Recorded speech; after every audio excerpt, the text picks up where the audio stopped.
तेरे डमरू की धुन सुन के मैं काशी नगरी आई हूँ। मैं काशी नगरी आई हूँ। मैं दर पे तेरे आई हूँ। मेरे भोले ओ मंडोले मैं काशी नगरी आई हूँ। भक्तजनों, हर हर महादेव। श्री शिव महापुराण भाषा तृतीय शतरुद्र संहिता का चौथा अध्याय मनवंतरों सहित व्यासों के का परिचय और ऋषभदेव चरित्र की कथा हम आगे सुनेंगे। नंदीश्वर बोले, हे सर्वज्ञ, सनत कुमार द्वारा रुद्र से कहा हुआ शंकर का चरित्र निरंतर ब्रह्मा को सुखदायक है। शिव जी बोले, हे ब्रह्म, 7वें मनवंतर में 12 कल्प होगा, जिसमें कल्पेश्वर भगवान प्रकट होकर सब लोगों के प्रकाश रचने वाले होंगे और तुम वैवस्वत मनु के परपोते होगे। उस मनवंतर के में 4 युग होंगे और द्वापर के अंत में ब्राह्मणों के हितार्थ में उत्पन्न होगा।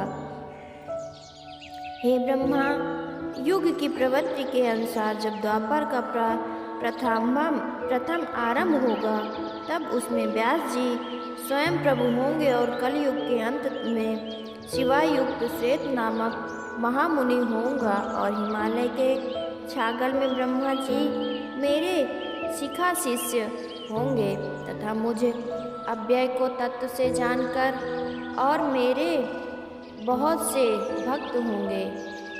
फिर द्वापर में सत्य नामक प्रजापति होंगे और कलयुग में मैं सुतारी नामक से प्रसिद्ध होऊंगा तथा उस युग में मैं भी बहुत से वेदज्ञ ब्राह्मण मेरे शिष्य होंगे, जैसे दुदुम्भी, शत्रुप, त्रिशीक और केतु। फिर ये 4 भी ध्यान योग से मेरे पूर्व को प्राप्त होंगे।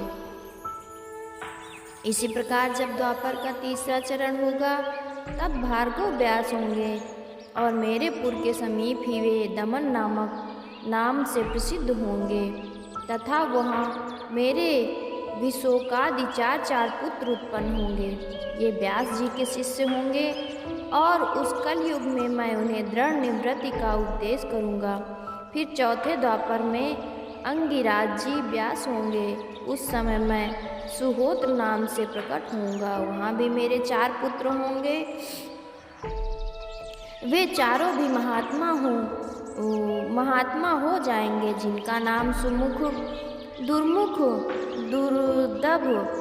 दुर्दर्भ और दुर्तिक्रम होगा। उस समय मैं व्यास जी के शिष्यों का सहायता करूँगा। जिसके पश्चात 5वें द्वापर में सविता नामक व्यास और मैं कंक नामक योगी एवं तपस्वी होऊंगा तथा सनक, सनंदन, सनातन और सनत कुमार ये 4 पुत्र होंगे। फिर 6ठे द्वापर में लोकों के कर्ता तथा वेद विभाग करता मृत्यु नामक व्यास होंगे और मैं लोकाक्षी नाम से व्यास जी की सहायता के अर्थ निवृत्त मार्ग को प्राशस्य लूँगा। इसी प्रकार जब 9वां द्वापर आएगा, तब सारस्वत नाम वाले व्यास जी होंगे और उनके ध्यान से मैं ऋषभ नाम से प्रकट होऊंगा तथा वहाँ भी मेरे पराशर, गर्ग्य, भार्गव तथा गिरीश ये 4 श्रेष्ठ योगी शिष्य होंगे, जिनके साथ मैं योग मार्ग को ही दृढ़ करूँगा। इस प्रकार मैं व्यास जी की बहुत सी सहायता करूँगा तथा बहुत से दुखी भक्तों का उद्धार करूँगा। मेरे इस ऋषभ नामक अवतार से संसार का बहुत कल्याण होगा। मेरे उस अवतार में भाद्रयुक्त नामक राजा का पुत्र जो छवेंड दोष से मरेगा और जिसके कारण राजा बड़ा दुखी होगा, उसको ज्ञानोपदेश कर ऋषभ जी संतोष देंगे तथा उसके मृतक पुत्र को जिला देंगे। इस प्रकार के उसके दिव्य अवतार के प्रभाव से कितने ही सत्पुरुषों को सुगति प्राप्त होगी। ऋषभ जी का ये चरित्र परम गति देने वाला है। तृतीय शत्रुद्र संहिता का चौथा अध्याय समाप्त। पांचवा अध्याय शिव अवतरण वर्णन की कथा सुनेंगे। शिव जी बोले, द्वापर के 10वें भाग में एक त्रिधाम नामक व्यास मुनि होंगे जो हिमालय के उच्च शिखर पर भृगु नामक स्थान में रहेंगे तथा वहाँ भी मेरे भृगु, बलबंधु, नरामित्र और केतु श्रृंग नामक 4 तपोधन पुत्र होंगे। और मैं कलिंग में गंगा के द्वार में तप नाम से प्रकट होऊंगा। तब वहाँ भी मेरे 4 दृढ़ व्रतधारी पुत्र उत्पन्न होंगे। फिर 12वां द्वापर आएगा जिसमें सत्तेजर मुनि व्यास होंगे और इस प्रारंभ में योगेश्वरों का अवतार होता रहेगा तथा उनके 4 पुत्र सर्वदा प्रत्येक अवतारों में होते रहेंगे। वे सभी योग मार्ग के प्रवर्तक और सैव अविनाशी होंगे। ये सभी सर्वदा शिव जी के भक्त शिष्य पशुपत व्रत करने वाले, शरीर में भस्म लगाए रुद्राक्ष मालाधारी और ललाट पर त्रिपुंड लगाने वाले होंगे। ये सभी शिष्य धर्म में तत्पर वेदांग के पारगामी नित्य ब्रह्मायंतर लिंगार्चन करने वाले होंगे। इनके सर्वदा मुझमें भक्ति रहेगी और ये योग द्वारा सदैव ध्यानावस्थित रहे, जितेंद्रिय रहेंगे। जिनकी इन 28 द्वापरों में कुल संख्या 112 होगी। ये मैंने मनु आदि से लेकर कृष्ण पर्यंत 28 युगों के क्रम से सब अवतारों का वर्णन किया। इन सबके अंत में जब कृष्ण द्वापायन व्यास होंगे तब ये श्रुतियों सहित ब्रह्म लक्षणों से युक्त वेदांत शास्त्र का वर्णन करेंगे। ब्रह्मा जी से ऐसा कहकर देवेश्वर महेश उनके देखते ही देखते शीघ्र ही वहाँ से मुक्त हो गए। तृतीय शत्रुद्र संहिता का 5वां अध्याय समाप्त। 6वां अध्याय नंदकेश्वर अवतरण। सनत कुमार जी बोले, हे नंदीश्वर जी, अब मैं ये सुनाना चाहता हूँ कि शिव जी के अंश से आप कैसे उत्पन्न हुए तथा परम भू शिव तत्व को आपने कैसे जाना। हे प्रभु, ये सब आप मुझसे कृपा पूर्वक कहिए। नंदीश्वर बोले, हे सर्वज्ञ सनत कुमार जी, अब आप ध्यान होकर सुनिए। जिस प्रकार मैं शिव जी का अंशज हूँ, एक समय जब पुत्र की कामना से विलाद ऋषि शिव जी का तप और ध्यान करते हुए शिवलोक को प्राप्त हुए, तब देवताओं के प्रभु इंद्र इनके तप से प्रसन्न हो वर देने के लिए उनके समीप गए और कहा, वर मांगो। इस पर इंद्र को प्रणाम कर अनेक स्तुतियों से उनका आदर करने वाले मुनि शार्दुल शिलाद हाथ जोड़कर बोले कि यदि आप मुझ पर प्रसन्न हैं तो मुझे अयोनिज तथा मृत्युहीन पुत्र दीजिए। इंद्र ने कहा, नहीं, मैं तुम्हें योनिज और मृत्यु संयुक्त ही पुत्र दूंगा, क्योंकि मित्रहीन तो कोई भी नहीं होता।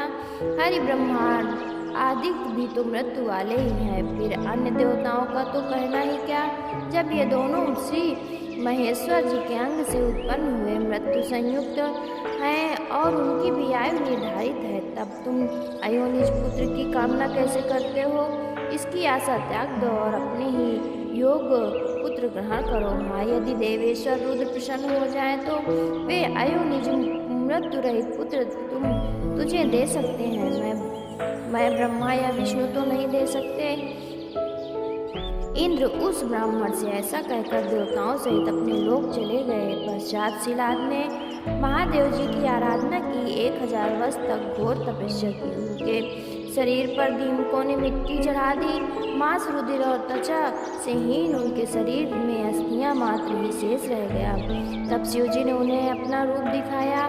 देवताओं के अधिपति ने उन्हें वर देने को कहा, परंतु समाधि में लीन शिलाद को उनकी वाणी सुनाई ही नहीं पड़ी। जब शिव जी ने अपने शुभ करों से उन्हें स्पर्श किया तब उनकी समाधि टूटी। उन्होंने नेत्र खोलकर देखा तो उमा सहित शिव समक्ष ही खड़े थे। वे उनके चरणों पर गिर पड़े और स्तुति करने लगे। भगवान शिव शंकर ने शिलाद से कहा, मैं वर देने आया हूँ। मैं तुम्हें सर्वज्ञ और सर्वशास्त्रों से पारंगत पुत्र देता हूँ। शिलाद ने गदगद कंठ और सजल नेत्रों से हाथ जोड़कर कहा, हे महादेव जी, यदि आप मुझ पर प्रसन्न हैं और वर देना चाहते हैं तो अपने समान ही मृत्यु रहित तथा अयोनिज पुत्र दीजिए।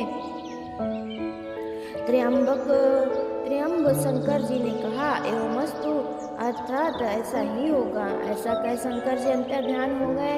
शिलाद ने अपने स्थान में आकर सब वृतांत ऋषियों से कहा, फिर यज्ञ के लिए आंगन खोदने लगे।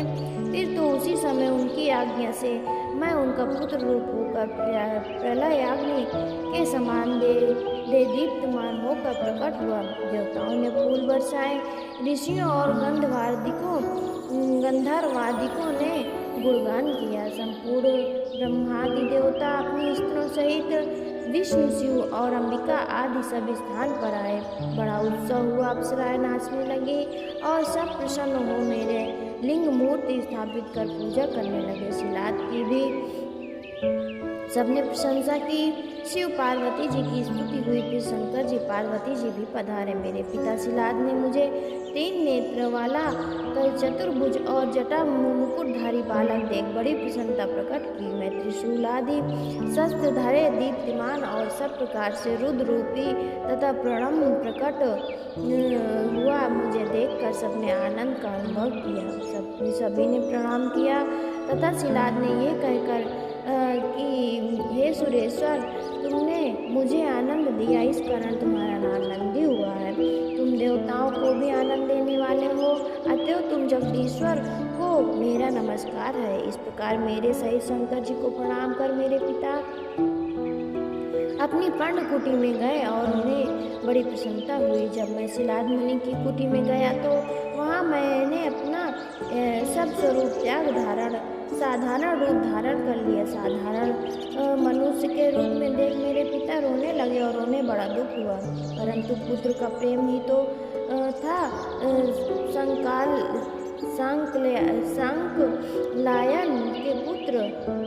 संकलायन के पुत्र मेरे पिता ने सब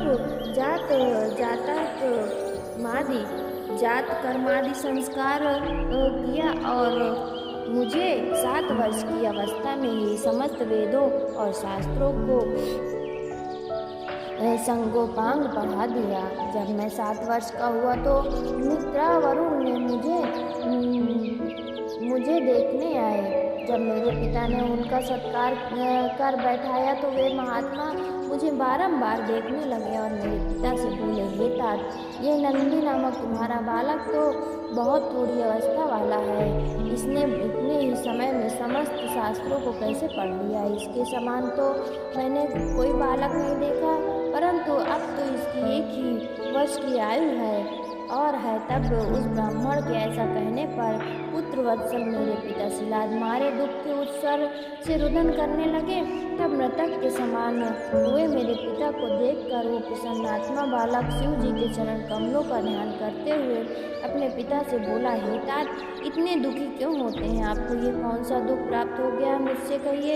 पिता ने कहा, मैं तुम्हारी अल्प आयु से दुखी हूँ। हाँ, मेरे इस दुख को कौन दूर करेगा? मैं किसकी शरण में जाऊं? पुत्र बोला, मुझे देव, दानव, यक्ष, राजकाल तथा मनुष्य कोई भी नहीं मार सकता है। पिताजी, मैं आपकी शपथ खाकर कहता हूँ, ये मेरा कहना सत्य है। पिता बोले, हे पुत्र, तुम्हारा कौन प्रभु है कि जिसकी तपस्या से तुम मेरे इस कठिन दुख को दूर कर सकोगे? पुत्र ने कहा, हे पिताजी, मैं तप से या विद्या से ही मृत्यु को दूर भगा दूंगा। केवल शंकर के ही भजन से मैं मृत्यु को जीतूंगा, इसमें संदेह नहीं है। ऐसा कहकर अपने पिता को प्रणाम किया और प्रतीक्षा कर मैं नंदी एक महावन की ओर चला गया। तृतीय शत्रुद्र सहित संहिता का 6वां अध्याय समाप्त। भक्तजनों, हर हर महादेव, हर हर महादेव।